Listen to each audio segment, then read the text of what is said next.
going to advice, not for money.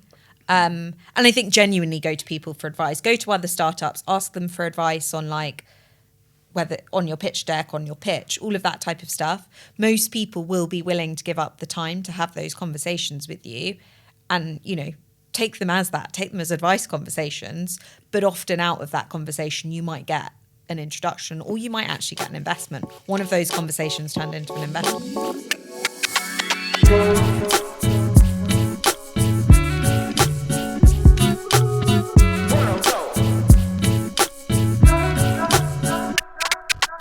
Welcome to another edition of Seed to Success.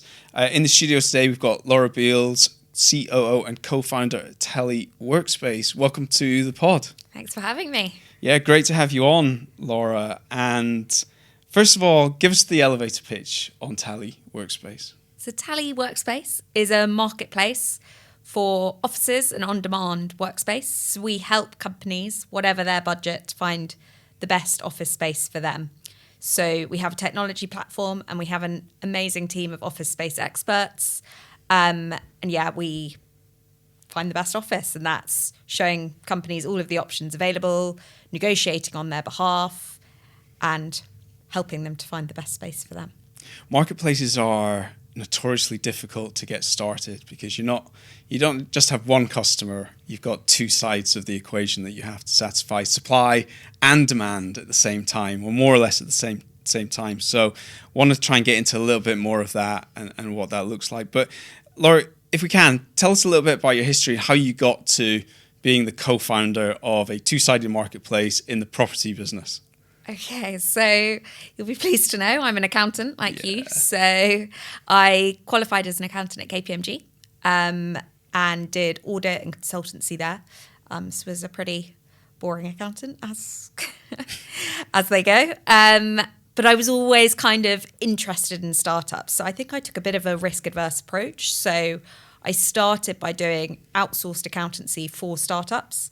I then went and did finance for a startup, and then I set up my own startup. So it was a bit of a step program there. Yeah. And what was it when you worked in the first startup that kind of gave you the, oh, I want to do this for myself? Because a lot, like your background, as you say, is risk. Well, your approach to it was risk averse, but typically not coming from a profession that is the most forthright with risk. What was it that nudged you over to say, hey, I want to start my own business?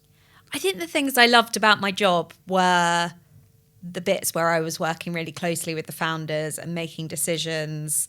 And I think during COVID, I really began to realize how boring I found finance. So that was kind of like the push.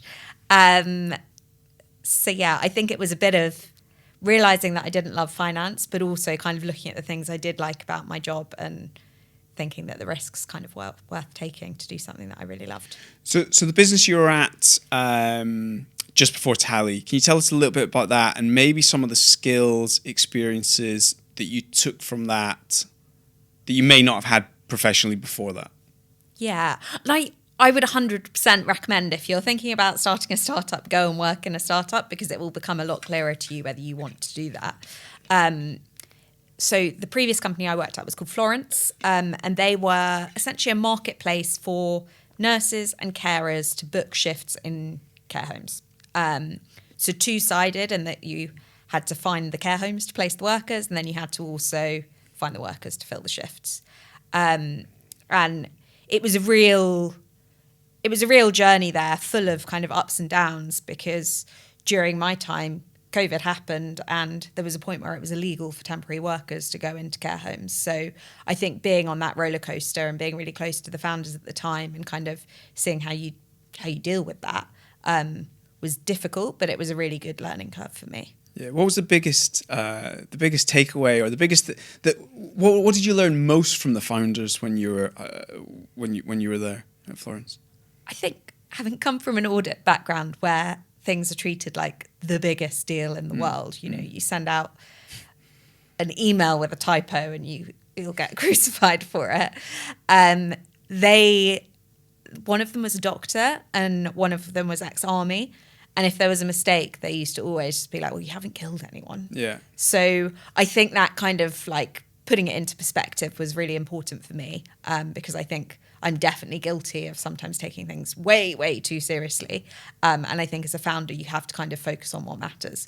Kind of like the 80-20 Pareto's law. Yeah. Of like, just be pragmatic about it and, hey, just move on to the next thing. Because there's so many things as a founder you actually need to do, and it's impossible to get everything right first time. Yeah. So, I think learning to move on from mistakes was, quickly and realizing. So you've got a bunch of experience working already in a marketplace, right? Where some of the terminology, the importance of data, I guess, and the very nuanced metrics in a marketplace.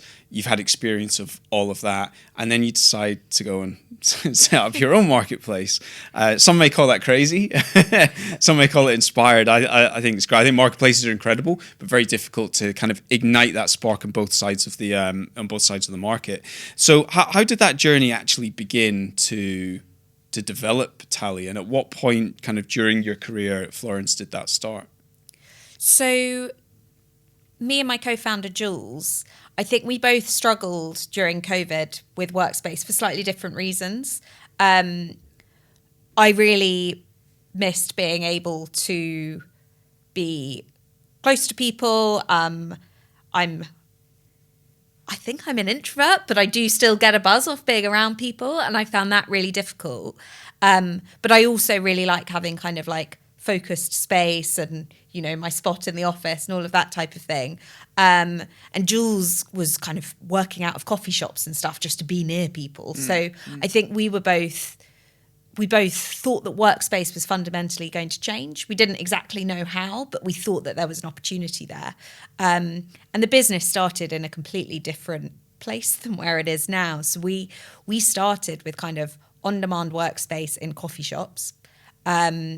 And actually, we found that didn't work. So we were kind of testing that idea, but we found that, your customer expects a really good, high-quality workspace, and your coffee shop kind of just wants to get on with their day, regardless of how much that person is paying. And it never just quite matched up. So the business definitely evolved into kind of higher quality workspace. And now we do full-time offices as well. So I think everybody's got an element, if you look at two-sided spectrum, extrovert and introvert, I think everybody's on a sliding scale there. I think it's slap bang in the middle. Is it ambivert, where you're a bit of both, depending on maybe the time of day or the kind of what the scenario is, to get your energy from one place, to get your energy from like being in a gaggle of people or being on your own. I certainly have both of those myself. But to go back to the actual to the story of Tally itself, at what point did you go, right, we're all in on this? And also tell me a bit about how you met your co-founder and how you said, actually, let's make a thing of this, rather than just, hey, there might... I have a million ideas a week with people, and obviously not all of them translate into actually doing anything. But how did you actually get to the point where you said, we're going to do something, we're going to put tangible action steps in place, and ultimately create a company and a business with a team? So me and Jules have been friends since uni. So over the past 10 or so years, we have had so many ideas. And we've got, I would say, relatively far. We built websites for things previously. But this was the first time where when we started talking to people were actually trying to buy it. It was kind of like people wanted to go a step further than almost what we had done. So we built a super basic website on Squarespace or one of those types of websites. And then we kind of faked it till we could prove that people actually would use it. So people used to make bookings on the website, and to them they would get an email saying the booking had been accepted, but the reality was we were calling up the venue to actually make the booking and check. So was the email delayed then, or would the email go back and you just had to kind of retrofit? We had an hour, right? An hour, okay, an hour of to try and make it work. Our machine will be working for the next hour to send it to send this confirmation. So we kind of did a bit of that type of stuff. We started to build it out properly. So we were quite lucky because I had some developers that I'd worked with in previous companies that I really got on with and I trusted. And they were also quite good at building MVPs. We spoke to some other developers and what they were suggesting to build for us to test this thing would have cost us thousands of pounds, and we didn't need that. We built a really basic thing that had real core functionality. I think we were very lucky that we kind of knew people that were actually probably harsher than us in, you don't need to build that, you don't need to build that. These are the core things that you need to build. So that's really interesting, actually. So tried and trusted developers that won't, terrible consulting phrase, but boil the ocean, right? Yeah. Won't overcook what needs to be done and just really strip it back down. And I guess that was because of the relationship you had, and they could be open, honest, and trustful, and kind of want to continue that relationship. Yeah, and I don't think they were trying to rip us off in any way. You know, they were doing it as a friend. You know, I can build this for you. And Michelle, who's now our tech lead, was kind of one of the developers that we worked with super, super early. And she actually started working full-time for Tally before me or Jules did. Yeah. Okay. So, yeah. Okay, cool. There's a few things there to dig into. One of the things you mentioned was we've built websites in the past. Yeah, oh gosh. So they're still not, you can't find them anywhere. Let's dig into one or two. What sort of ideas did you have in the past? So one of the ones we had was around like secondhand clothes. Mm-hmm. Something like a Depop or a Vinted. Yeah. Before or after Depop and Vinted? So I guess similar time, but I think we thought the value, do you know what I mean? You had to be so big for it to work was basically our conclusion on that one. What's the one where you take a postcard? That... You mean like you get a postcard printed? You take printed, a photo and it prints as a okay. postcard. We had that idea at university. We didn't build a website because there was another company that did it before us. So that was what killed that one. We were too slow. Interesting. So great ideas, but timing also plays a part. Yeah. Right? And so those first two you just mentioned, maybe the timing was off a little bit. Yeah, I don't think we were quick enough to act on those. Yeah. And I think that was one of the things that with this, when people were being really positive about it, we were, we're going to have to do this now or we're going to kick ourselves again. But also, if you talk about timing not being right on those first two ideas, actually the timing on this one was perfect because it was in the start of COVID when basically the blueprint on office space was thrown up in the air. Yeah. And there was some companies may always have had a hybrid solution or some element of that.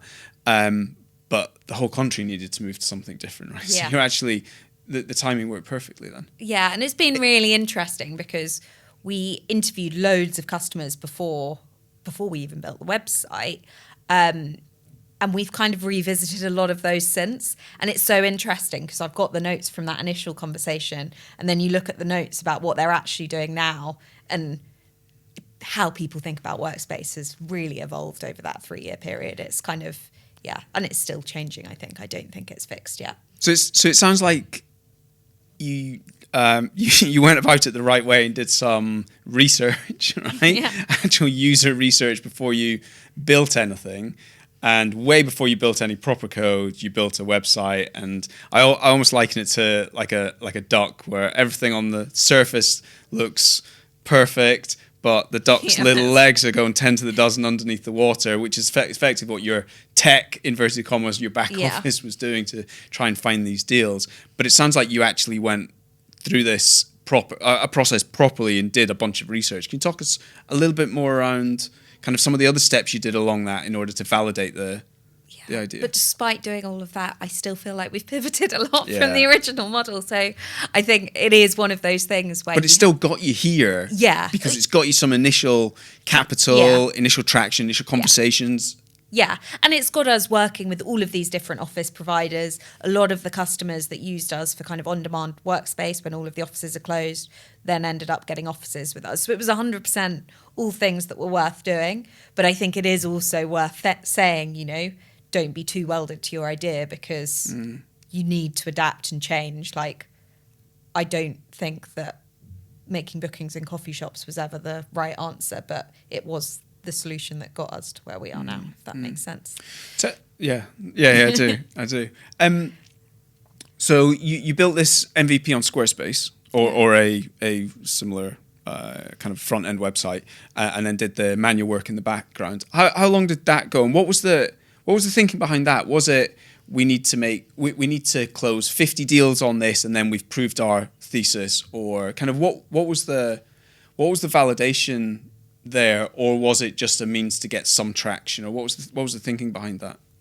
So Jules is a terrifying person that, she had built the website, I would say, within the day of us having the conversation, and probably already spoken to about 100 people within the week. Yeah. So she's kind of a bit of a machine with stuff like that. And that was very helpful in that you started to realize that the concept had legs quite quickly. Mm-hmm. So I think it's not being scared to put things out there really quickly. Like, if it had been left to me, if I'm honest, it would have been way slower. You know, I would have faffed around trying to come up with perfect interview questions or like build the perfect website. Whereas actually what we did was something really basic in front of people quickly, and conversations where you quickly kind of worked out which companies might use this, and then which companies actually did use it. And actually, it brings me on to an interesting question. So obviously, your background is finance and accounting, big four, and kind of you say you'll kind of you take a long time to get the questions right, whereas Jules would just run at it. And so when you look at co-founders, they bring complementary skills most of the time. What's Jules's, your co-founder's background, and how did you complement each other in the skill sets that you have? So yeah, Jules kind of leads up our sales and marketing side. So she used to kind of do SME acquisition at Soldos, which is like another big B2B. And I think that's always been really helpful in that it's very clear that our roles are separate. She does that sales, outreach, growth side of it, and I do kind of all the operations, finance, HR. And she hurries me up and I slow her down, if that makes sense. So I'll be the one checking things and she'll be the one being like, this needs to go today. And that really works well for us. So I think we're really lucky in that we've got quite a balance of different skills, but also that we've been friends for so long that we can be quite horrible to each other without like taking it personally, whereas I think that would have been harder if we had gone into kind of, one of those programs where they match you with the founder. I think me and Jules can be very honest with each other and just move on quickly. And that's worked well for us. So I think the relationship as well is important if you are kind of opposite ends of the spectrum, because, Yeah, that is quite interesting, isn't it? So the co-founder relationship in itself is quite an interesting one, but I think, you're basically describing an element of a very, very trusted and deep relationship there, where you can be honest without things festering and just call a spade. I'm assuming, right? And then move on. And that in itself means that actually the business benefits and the team benefits and the customers benefit from that awareness of each other and each other's styles. And I'm a big believer in kind of constant, honest feedback.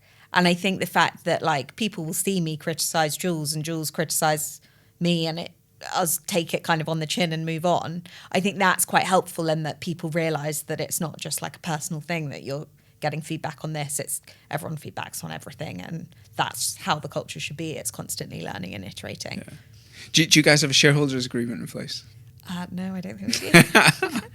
I think it's one of my favourite questions. Yeah, I think we literally got the standard one. I remember getting some advice about it at the time, and we both were, I think maybe a bit naively, this is a problem for another day. And it just keeps going to the bottom of the very long to-do list. Yeah. So, so you've kind of got this website. You've proved that. So Jules is kind of getting 100 conversations a day. Proved this model. Where'd you go then after kind of this website and doing it manually? How do you then get into building the technology with Michelle, or building new technology with Michelle, and kind of moving forward into, hey, this is a product now, and we're building a brand and a business, and we need to fund it, and we need to leave our jobs and focus on this 100%? So we were both quite lucky in that our jobs were both quite supportive. So Jules's job let her go part-time. So working on both businesses at the same time? Yeah. Okay. And we kind of just decided how much money we were willing to both put in. So kind of like a couple of grand to see if we can get this to work. Yeah. Otherwise move on with our lives. So on to the next idea. Yeah. So we kind of agreed, what are the things that we need to achieve? How much money are we willing to put in? At what point are we willing to quit our jobs? So I quit my job first. Jules went part-time for longer. Yeah. So it was all kind of getting it to work for both of us. We were quite lucky in that we won an Innovate UK grant, which helped us build out the product. So, and at this time, were you taking any money? You mentioned you put a bit of money into the business, but you win a grant. Were you taking money? So you're full-time, Jules is part-time. Are you taking money out the business, or is it all kind of working for working for the valuation in the future? Yeah, it was working for the valuation, I think. But there was also like, we're going to do this for a set amount of time, and if it doesn't work, it doesn't work. So yeah, I think there's always going to be an element of risk, and you've just got to be very clear with yourself at what point the cutoff is, because it's quite easy to look back and be like, oh gosh, I've done 5 years have gone by. Yeah, Exactly. Yeah. And did you put milestones in at that point as well, and say, okay, in 3 months or 6 months or 9 months, 12 months, we want to have achieved this, and if not, then actually that's it, we can it. So we had kind of revenue milestones. We knew that we needed investment, so it was kind of a bit of milestone. timescale on that as well. And I think part of it was, we wanted to hire Michelle full time, and we needed money to do that as well. So, yeah. And so you mentioned this Innovate grant. So that was before or after you quit your job? I can't remember the timelines. I think after. Yeah. So, but I guess at the time of quitting, you were kind of like, okay, we've got a bit of validation in the market. We're going to seek funding, or we're going to get a grant, or hey, it will be okay. We'll figure out this parachute on the way down, kind of thing. I think we had enough customers lined up that we knew it wasn't a complete. We knew we had something. Yeah. Whether we had a business that was going to be like profitable and scalable forever was kind of a different question. But we did know that we had enough money coming in that it wasn't, it wasn't a zero business at that point. And so tell me a bit about this Innovate grant, because I think a lot of startups we talk to, they raise equity funding. Obviously, that's been a bit dry more recently. But very few, unless they're in quantum computing or some sort of very theoretical pharma world, or so, very few of them actually go for grants. So I think I'm wondering whether they're not that well known, that well understood. What made it?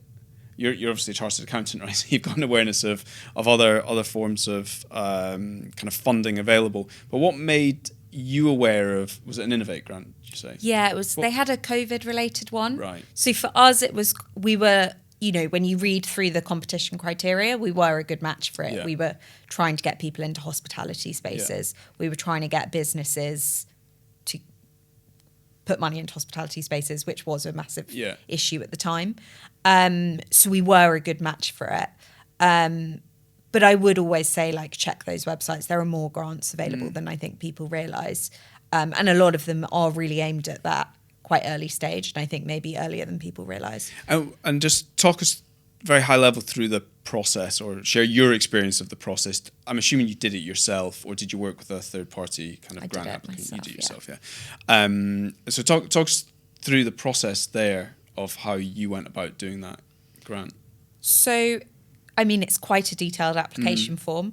I would always say it's a bit like writing a GCSE paper. In that they really mark you on every question, and you really have to make sure that you've answered every question. And I think some people get so hung up on trying to really sell something that they actually forget that they're not answering the question, whereas actually the most important thing that you do is make sure that everything that they've actually asked you for, you answer. Because there's a lot of stuff in there that's around like diversity and inclusion and all of that type of thing, which I think when you're a small scale startup, it's quite easy to say, oh, we're so small that it doesn't matter. Whereas actually you should be thinking about those things and answering the question properly. How long did the process take you from start to finish? I'd probably say like from start to submission to confirmation to payout, or roughly, just to give people a feel of how long it takes and the effort. It really to go depends into it. on.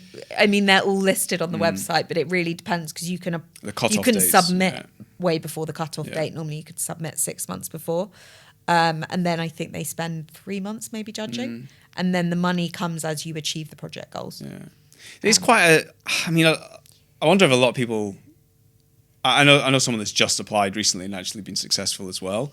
Bizarrely, also an ex-chartered accountant or well, tax advisor. A lot of it is financial information, so I think it could be quite hard if you didn't have an accountancy background to fulfill what you need to do for the grant without it becoming quite expensive. I think a lot of people look at it and think it's onerous and what's my chance of success, therefore I'll put my effort somewhere else to do it. I would say at the moment it's probably easier than angel or there we go. You heard it first. Easier to get those grants. So you got a grant which was how much, about 60 or so? 60 or so, okay, which lasted you, I guess, gave you runway for 6 months or so. We fundraised as well, so then at the same time. That was just purely for like tech development. So we fundraised as well, which then helped us to build kind of a team of CS, marketing and everything else. Yeah. So how many people are you today? We're 10 people. 10 people, cool. And so the fundraising, I want to dig into your fundraising journey a little bit, because you've done a couple of, you did a round and then you did a top up to that as well, I think, didn't you? So tell us about your experiences on that. I mean, you've obviously got experience working in a startup and exposure to startups and what good decks look like and how to critique them and that kind of thing, right? But how easy or how hard did you find it? Bearing in mind this is going back before the dryness that we have right now. So the advice we got, which I think is good advice, is speak to other startups and find out who their original investors are.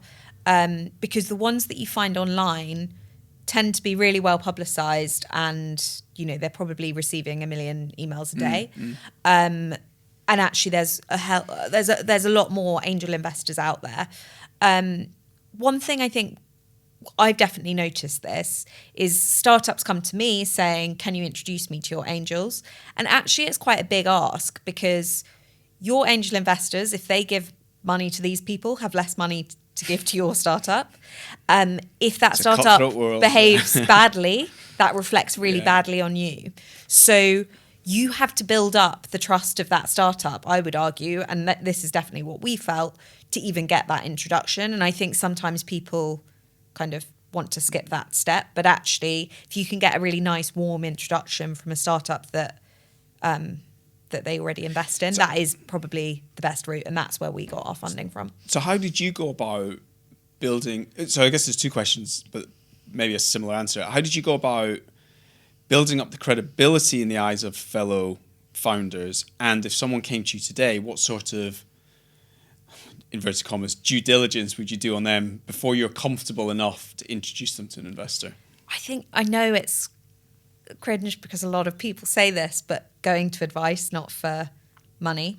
And I think genuinely go to people for advice. Go to other startups, ask them for advice on whether on your pitch deck, on your pitch, all of that type of stuff. Most people will be willing to give up the time to have those conversations with you and, take them as that, take them as advice conversations, but often out of that conversation, you might get an introduction or you might actually get an investment. One of those conversations turned into an investment for us, and it wasn't what we were expecting or planning from that conversation. When you were asking for advice? Yeah. It's really interesting. We had Audrey Miller from Tapestry VC on a couple of episodes ago, and her one piece of advice was, you ask for money, you'll get advice. Ask for advice, you'll get money. So it's exactly the same. That's super interesting. Just because people get so bored of being asked for money all the time. And you see that if you go to some of these investor events, they're kind of swarmed. Very off-putting, I guess. So actually asking sensible questions and coming across as an interesting person, I think is more important. What was the most kind of eye-opening question that you weren't prepared for as part of the investment process? Or not necessarily you weren't prepared for, because that kind of leads you to a bit of exposure. But the most kind of, the question you weren't expecting the most that came through. I wouldn't say it was a question, but I would say the interest in us as people was much higher on the agenda than The necessarily numbers the forecast or the metrics, especially at that like first stage. And interestingly, like our biggest investor, now that the business has completely pivoted, he's like, yeah, I didn't really believe in the original thesis. I just thought you girls were really good. Yeah. So that's awesome to feel as well. Yeah, but that isn't obviously what, when you're out pitching, that isn't what you're thinking people are judging. Whereas actually they are. So yeah, I think that was the thing that surprised me the most, is how much people are kind of investing in people rather than investing in a business idea often. It is interesting to reflect on that a little bit more, because if you have a couple of co-founders pitching, the belief in their business model and the plan they put in place is immense. And if an investor sat opposite going, yeah, okay, maybe this business is there, but actually you two have something, or you three, or however many it is, you actually have something, and whether it's this or another business, if I give you money, I have the confidence that you will create something from nothing, stroke money, stroke ideas, stroke the team. That's actually quite interesting to reflect on, I think, isn't it? Because people do, I think, co-founders, founders, labor a lot on the original business model, and some of the best businesses have pivoted, I guess, haven't they? Yeah, well, I think if you start looking into it, most businesses have pivoted a lot. So, and it is interesting as well, because some investors that we spoke to, they would look at your forecast or your business model, and for some reason within that, either you're not ambitious enough or you're too ambitious. They rule you out completely. And so, yeah, it is quite difficult to. Also, there are those types of people as well that you're dealing with, so it's a bit of a minefield. Yeah, I think the Slack one's the one that sticks in my mind for a major pivot, where they were actually building a game. Yeah. And they decided the game or the technology would never be fast enough to process the game, and ultimately canned it. And at the side, they built this messaging. It was just technology internally, and thought, hey, this has legs, and the rest is history, and we all use it. But I think it's a great example of how you can pivot, from one extreme to another. So you're out there, you're pitching for investment. You get an angel syndicate or a bunch of angels that invest into you. You get some follow-on funding from the same angels, and at that time, you hire a team. You kind of you're building two sides of this market. At that point, are you building a board, a management team? What does governance look like at that early stage with Tally? So the advice we got around governance was so mixed. There's a lot of people that are, and this is kind of the camp that we've fallen into, which are like, you don't want a board, you don't want to have the admin of doing all of this extra reporting. So just keep it simple, report quarterly, unless like there's a real desire from your investors otherwise. So that's kind of where we've ended up in terms of external reporting. We report quarterly. Those reports are pretty detailed, but we don't have a kind of board or anything in place. I think if we were going to put a board in place, like, we really have to trust those people and, believe that they are adding skills that we don't have. In terms of internally, we kind of have our leadership team meetings, and that's just 3 of us at the moment. So that's just me, Jules, and our tech lead, Michelle. But then weekly, we have a meeting with the team where we go through kind of key metrics, key KPIs for every single team. And then we also do issues and blockers and then try to resolve them as a team.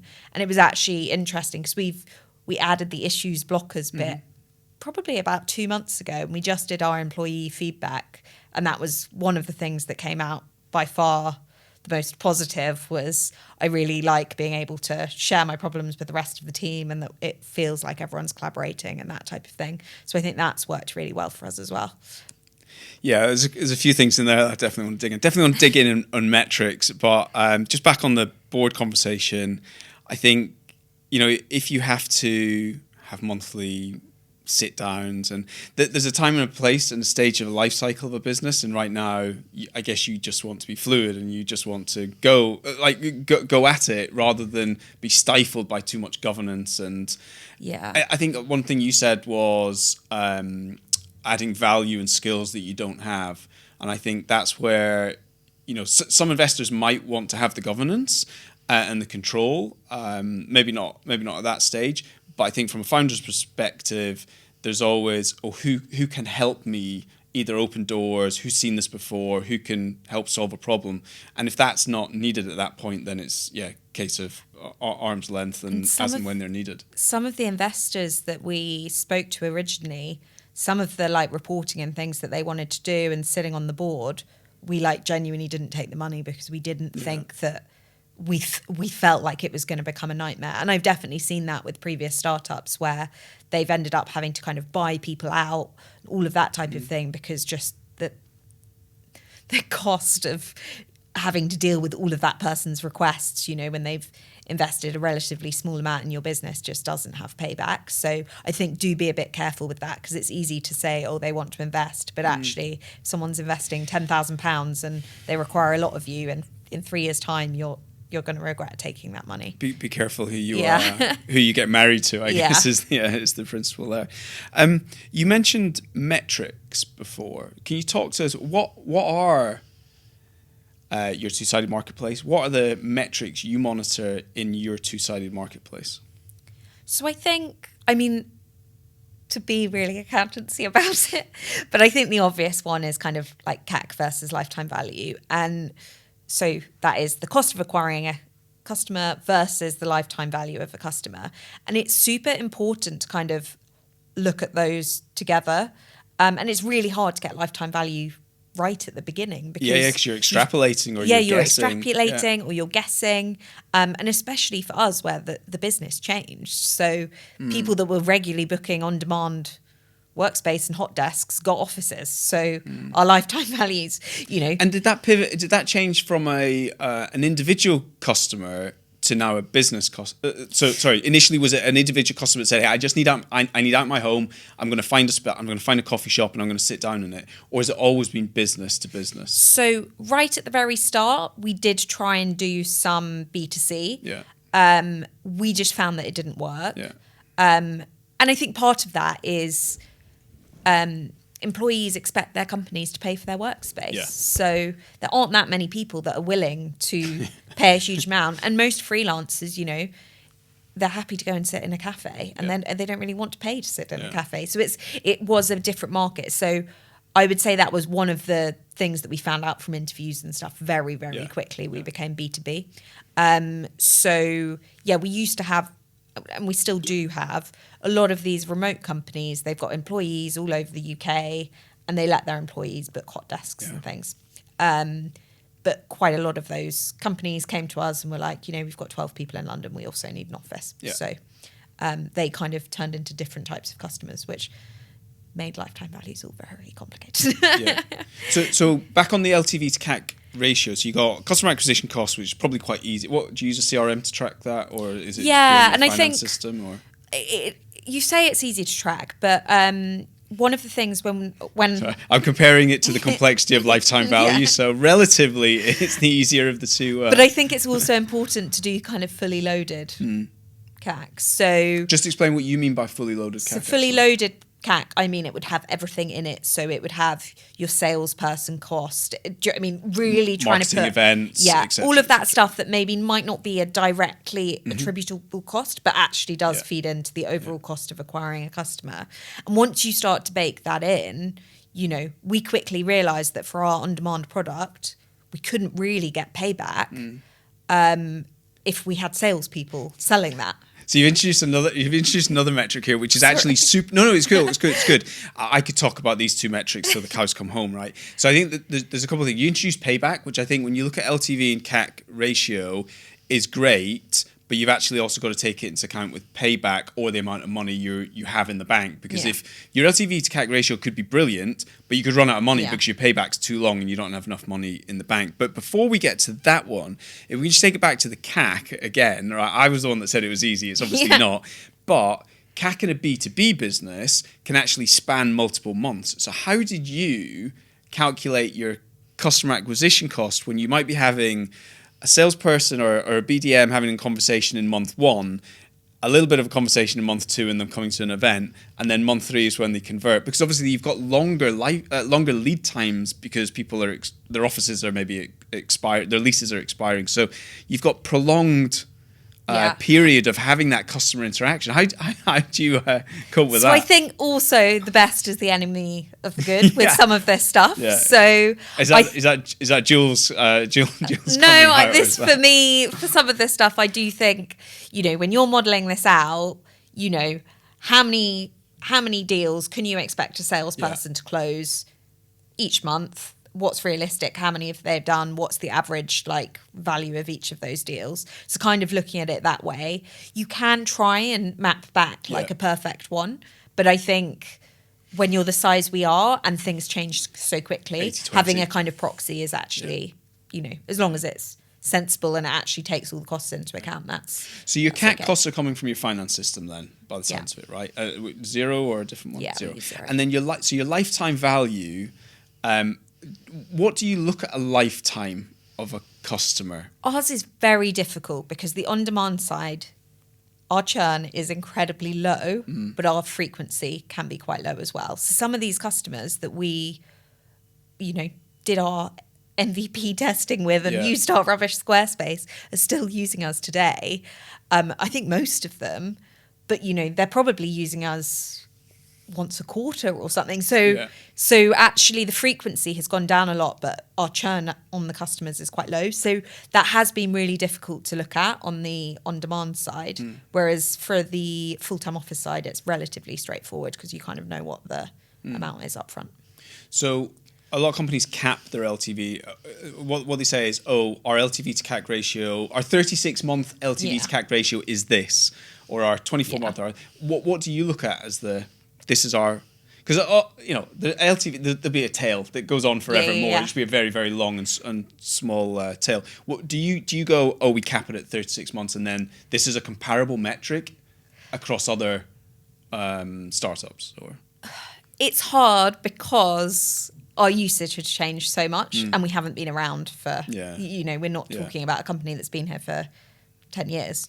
Our experience is relatively small, so we tend to look more at our current numbers and how our clients are using us now because it's different from how they used to use us, and then kind of take about 18 months. And do you extrapolate going forward as well? take inverted commas liberties and go, from what month are we in now? It's from September, October, our 36-month LTV to CAC ratio will be this. Not really. The majority of our revenue now comes from full-time offices, so that on-demand element, we don't spend hours trying to calculate that and extrapolate it. And to be honest, it's often a very good lead generation for our full-time offices as well. And what do you track, these types of interactions and LTV in? Do you use a CRM system that tracks it, or how are you getting the raw data behind it? So we use, or is it your own platform? Yes, we've got our own platform. We use a mixed panel to kind of do the transactional type stuff, and that also holds the financial information as well. So we run a lot of reporting from that, and then we have a system called Trevor, and we use that as well. So there's quite a lot of things going on, and then we obviously have Xero for finance. And then, you mentioned payback. Payback being the other very important metric. Is that one that you're is it up there with LTV to CAC for you, or which other metrics are up there as kind of the second or on par with? I think GMV is super important because it's actually how much value we provide. So GMV is the full amount that is transacted through our platform. And that's obviously super important to how important we are to our suppliers. Yeah. Like we take a tiny margin versus what we give them. So it's super important for us to know what we're giving them. Yeah. So GMV standing for gross merchandise value. Value or volume? Value. I think it's value. Yeah. Okay. I've seen it interchangeable, but essentially the gross that you're selling on behalf of that side of your market, the landlord or the property side of the market, and you take a take rate from that, which is essentially your revenue. Yeah. So obviously interested in that. Liquidity on both sides of the marketplace. So we track, active customers, and then we track active venues, because obviously if all of your customers are just going to one venue, then your value as a marketplace is pretty small. Yeah. So we're kind of interested in keeping that balance and making sure that there's liquidity on both sides. What else do we look at? I think one of the key things is funnel conversion as well. So drop-offs at different stages of the funnel, and then focusing on making sure that we improve the conversion at the point which is causing the biggest drop-off, I guess. Yeah. How do you go about, so if you look at that liquidity on either side of the market and not monopolizing one or the other, how do you go about, do you look at a ratio between the two of them? Do you look at volumes between the two? Like, how do you go about going, we're in perfect harmony or perfect equilibrium between the two? I don't think we think there's a perfect harmony, but we kind of know that it works as it is. So we kind of try to keep that ratio similar. I guess for us, it's so location specific. So if you've got someone in Salisbury and you don't have a workspace for them in Salisbury, they're never going to use the platform. Yeah. So what we try to do is really make sure that when we onboard our customers, we find out where their employees are and where they want to work, and that's when we go on the onboarding, because we look for gaps. So it's quite targeted in kind of location specific. Now we cover pretty much the whole of the UK, so it's a lot easier. But at the beginning, that was the little duck's legs running up underneath. It would be, we've got 3 people in Birmingham. Okay, let's call every workspace in Birmingham.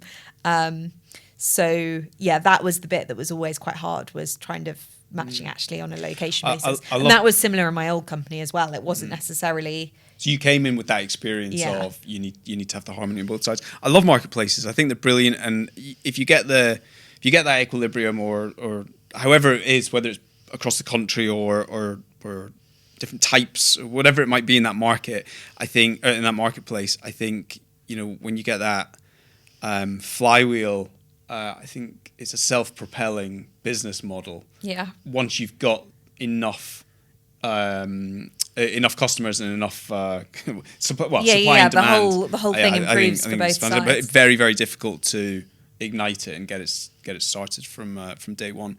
You talked about investment. Yeah. Tell me a little bit about how you go about building. First of all, what is a two-sided marketplace model, and what's it cover, and how do you go about building one? Sorry, a few questions in there, but maybe we'll take it one step at a time. What is a two-sided marketplace model? In terms of financial model? Yeah, in terms of financial model, yeah. So, I mean, it's a normal financial model. I think one of the key things to work out when you're doing a two-sided marketplace is normally one side of the marketplace is much harder than the other, in my experience anyway. And that's normally kind of your limiting factor. So getting a clear view on which side that is super important, and how you're going to gain that supply. So for us, it's salespeople, and the majority of, what leads our growth is a factor of salespeople and getting them to success. But then you also have to look at the other side and make sure that, you are acquiring venues in line with that. So it makes it more complicated, but I think the same route start in that, find out the key kind of drivers of what's driving your model, and then make sure that you are building those things in and building the right costs in. Yeah. And in your experience of building one for, I guess for Florence and for yourself, I'm assuming you were involved. The problem with both mine is we also have multiple products, so you end up with a reel. Yeah. And can you give a feel for how long and how in depth it is to build a model and the scrutiny that you need to do, and also what's the lots of multiple questions here. I shouldn't be throwing multiple questions at you, and what tool did you build these in? So I think it depends on the stage that you are at. I have definitely seen startups that have like no revenue with incredibly complicated models. And I mean, investors care that you have built something that has legs, but the reality is they're going to sense check this in a very, very simplistic way, which is like... And that's at seed stage. Yeah. Yeah. Whereas once you've got revenue and traction, you've actually got, you know, things that they can look back on and say, okay, well, you've said a salesperson can onboard 3 companies, but historically they've onboarded 0. You know, once you start to get those numbers, then it becomes much harder to kind of have a model that is purely theoretical. Yeah. So I think there are 2 different stages. Once you've got revenue and traction, then you really need to look at, you know, your previous figures and make sure that the model is kind of based on those. Whereas when you're doing your theoretical, it's almost taking that step back and saying, if I plotted this out on a scrap of napkin or whatever, would the key figures add up? And if it doesn't, then that's the kind of check that the investor's going to do on it. You mentioned strategic drivers, or I think that's the word you mentioned, or it might be my interpretation of the word you used. But when you said it, that's why I heard strategic drivers. Can you talk about those? Because quite often in models, I don't always see... I'd maybe use the word drivers, actually. I don't always see drivers put in appropriately, and compounding drivers. Can you give a bit of experience around how you've built compounding drivers in your 2-sided marketplace? And do you know what I mean by that? Or shall I explain? So, like you talk about BDM, right? And so if a BDM can have this many conversations, and he or she has this conversion rate, and except on to get to, we've onboarded 5 new properties.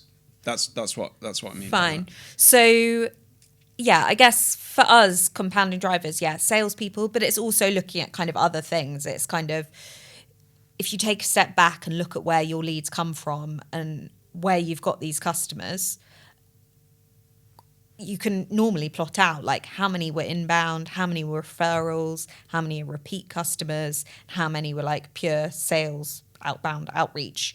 And once you start to plot those numbers out and get some kind of high level metrics, then you can start saying, okay, if I invest this much in marketing, I can expect this many leads from that. If I invest this much in salespeople. Yeah. And then I think there's also doing the kind of sense check on the top of that, because, for example, there are certain things that are always going to be capped at a certain level. Like, I think there's a lot of talk around kind of like paid marketing. You know, when you do Google ads, it becomes more expensive as you scale it up. And I think you need to recognize, you start to saturate. So it probably isn't going to be a problem in your super early stage fundraising, but it is worth thinking about, like, do I have enough different drivers in here? And that one of them won't become saturated and kind of like ruin this model. Or if one goes wrong, have I got enough other levers that I can pull? So we used to do really well out of Google Ads, and it kind of died a death for us. So we had to have other, if that had our pure acquisition channel, that would have been really, really difficult. But, it was one of 4 or 5, so it was fine.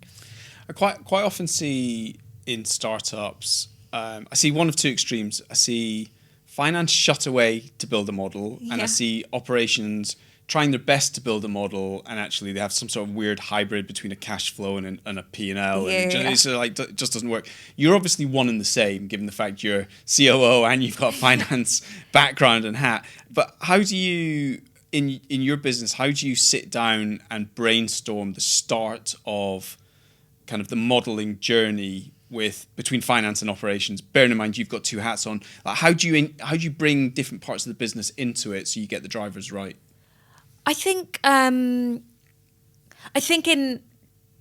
Tally Workspace it's easy because I know the business so well that there isn't a huge amount of kind of conflict in what I want to put in, or and I think one of the useful things is to use a forecasting tool because it makes it much easier. Or if you're good at Excel, where you can just switch things on and off. So, you know, for different scenarios. Yeah, so you can be like six salespeople, Yeah. you know, and then if someone's like, well, let's add 10, then you kind of ask the question, like, do you really think you can hire 10 people this quarter and get them up to success? And like, what's going to be, I guess, one of the other key things that investors do look at a lot is factoring in things like ramp up of salespeople. Yeah. Okay. So there's a lead time until they become, and how many salespeople you actually expect to succeed. Yeah. Like, you should be factoring in the fact that a lot of salespeople won't succeed, as bleak as that is. Yeah. So there's a churn there as well. Yeah.